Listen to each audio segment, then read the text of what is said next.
साथियों, बिहार की जनता राजनीति की पारखी है। जो कहा जाता है, बिहार की जनता उससे आगे की बात समझ जाती है। आप आरजेडी कांग्रेस के जरा पोस्टरों को देखिए, जो सालों साल तक यहां मुख्यमंत्री रहे, जो बिहार में जंगल राज लाए, उनकी तस्वीरें पोस्टरों में या तो गायब है या तो एक कोने में छोटी सी तस्वीर रखी है, दूरबीन से भी दिखती नहीं है। अब मुझे बताइए भाई, जो इतने बड़े उनके लिए नेता थे, जिनके परिवार के सारे लोग चुनाव के मैदान में हैं, और फिर ये छुपा छुपाई क्यों हो रही है? अरे अपने पिता का नाम बोलने में, छुपाने में शर्म क्यों आ रही है? वो कौन सा पाप है जिसको आरजेडी वालों को बिहार के नौजवानों से छुपाना पड़ रहा है? साथियों, आपने एक और चीज भी नोटिस की होगी, इन लोगों के पोस्टरों में कांग्रेस लगभग गायब है। आरजेडी ने कांग्रेस को कट्टा दिखाकर मुख्यमंत्री का उम्मीदवार भी घोषित करवा लिया, और अब कांग्रेस को उसकी हैसियत भी दिखाई जा रही है। कांग्रेस के जो नामदार कुछ हफ्तों पहले तक बिहार में बड़े बड़े दावे कर रहे थे,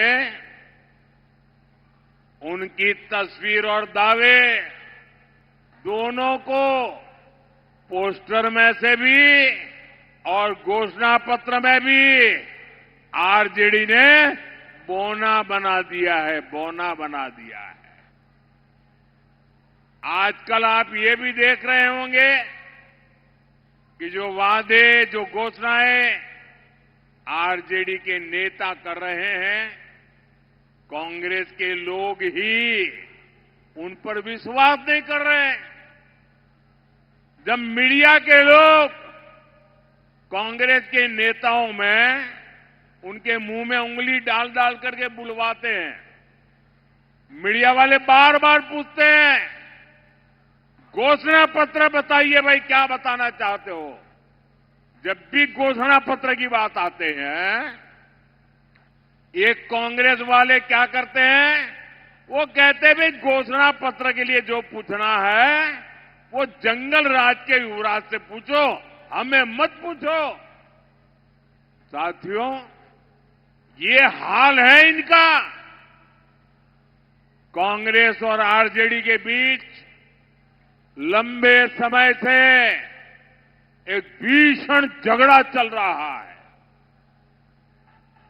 कांग्रेस के नामदार ने छठ महापर्व को इसलिए भी ड्रामा बताया ताकि बिहार के लोग आरजेडी पर गुस्सा उतारे और आरजेडी को पराजित करे, इसलिए ऐसी बातें बोली जा रही है।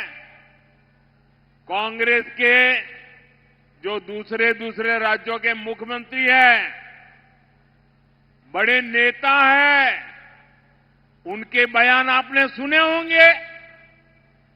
अलग अलग राज्यों में कांग्रेस के नेताओं से बिहार के लोगों के लिए जानबूझकर अपमानजनक बातें बुलवाई जा रही है।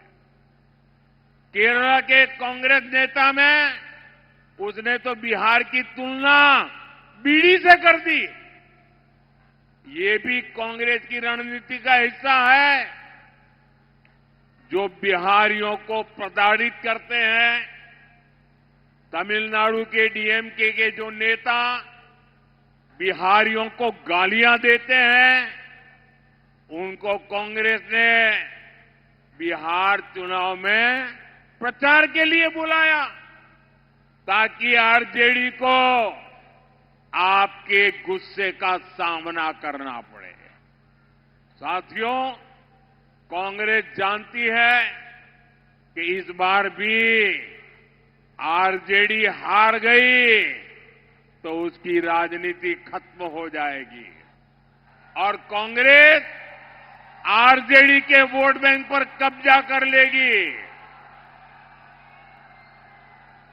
एक दूसरों का वोट बैंक छीनने की एक खींचतान अब खुल करके सामने आ गई है। आप देखिएगा, बिहार चुनाव में हारने के बाद कैसे आरजेडी कांग्रेस में गालियों का दौर शुरू होता है।